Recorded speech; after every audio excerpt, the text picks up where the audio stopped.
Il s'agit d'un mouvement, Maya Blum. Il s'agit d'un mouvement de renaissance négro-africaine, ce qu'aujourd'hui certains disent la renaissance kémite, c'est-à-dire ceux qui nous viennent de Kama. Kama, c'est le nom authentique de ce qui est aujourd'hui appelé l'Afrique noire. C'est l'Afrique là qui est Ifriqiya, au fait c'est un nom emprunté. Le nom que nos ancêtres négro-égyptiens appelaient leur continent, c'était Kama. Donc, ce mouvement de renaissance veut en réalité ressusciter toutes les valeurs traditionnelles, morales, ancestrales de ce Kama-là qui a fait les temps glorieux.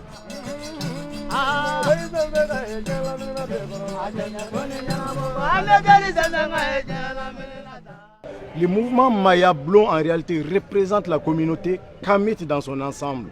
C'est-à-dire Maya Blum représente cette communauté afro-descendante de par le monde, négro-africain conscient de toutes ces valeurs-là de par le monde. C'est pourquoi je parle de communauté Maya Blum et non d'association Maya Blum qui, je trouve, est légèrement diminutif par rapport à notre champ de lutte.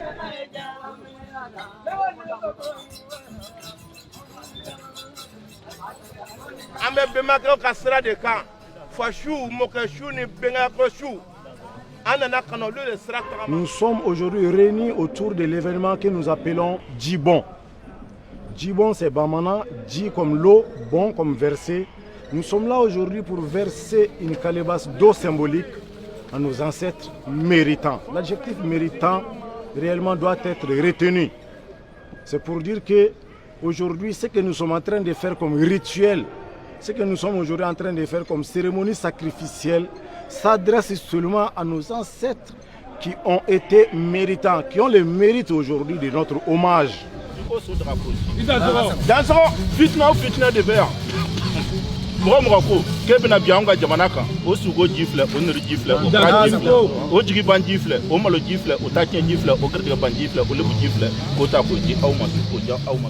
Nous sommes venus verser de l'eau en leur mémoire.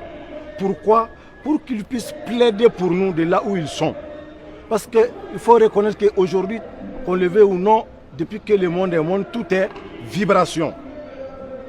Donc, eux qui ont rejoint en réalité la source cosmique, il s'agit de créer les vibrations nécessaires, indispensables à cette interconnexion entre nous, la descendance, et les ancêtres qui sont l'ascendance, mais aujourd'hui qui résident en réalité dans les cercles des ancêtres méritants auprès du demi-urge de la source cosmique que certains appellent vulgairement Dieu, Allah ou autre chose.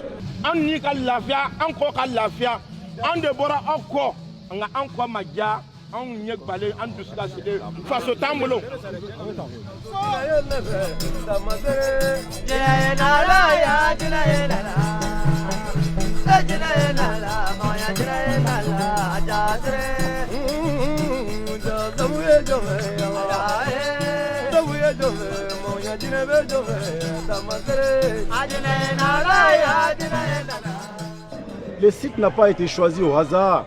Il s'agit des berges du fleuve Djoliba. Mais quelle berge? Spécifiquement les Soutadounou. C'est ici en réalité que les ancêtres fondateurs de la ville de Bamako se sont retrouvés, avant même de couper le premier arbre pour en faire leur site, ils se sont retrouvés ici.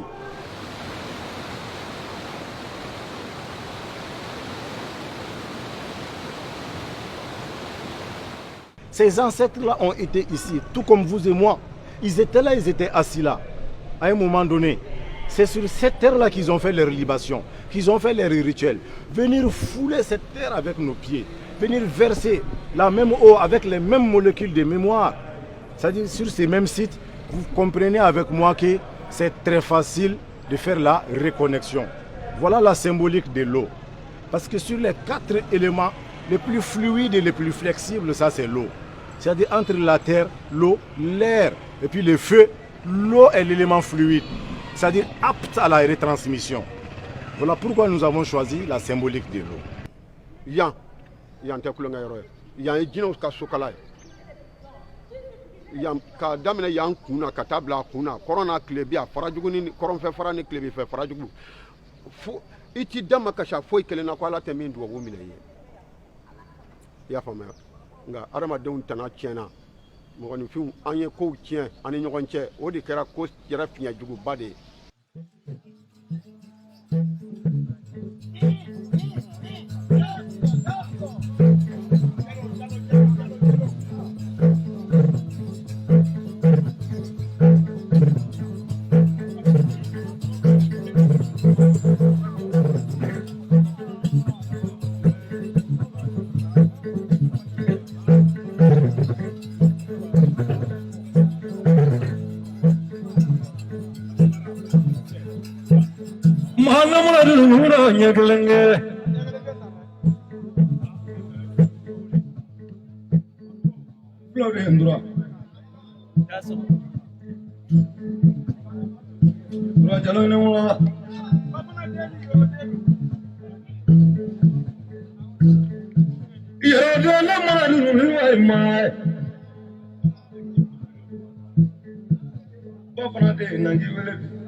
À tous les afro-descendants de par le monde, à la communauté kamite de par le monde, à tous ceux qui de près ou de loin ont quelque chose ici implanté dans les terres négro-africaines à travers leurs ancêtres, je leur dis, ressaisissez-vous, ouvrez les yeux, retournez à la source, retournez au bercail. Vos ancêtres vous y attendent encore, ils sont là en énergie.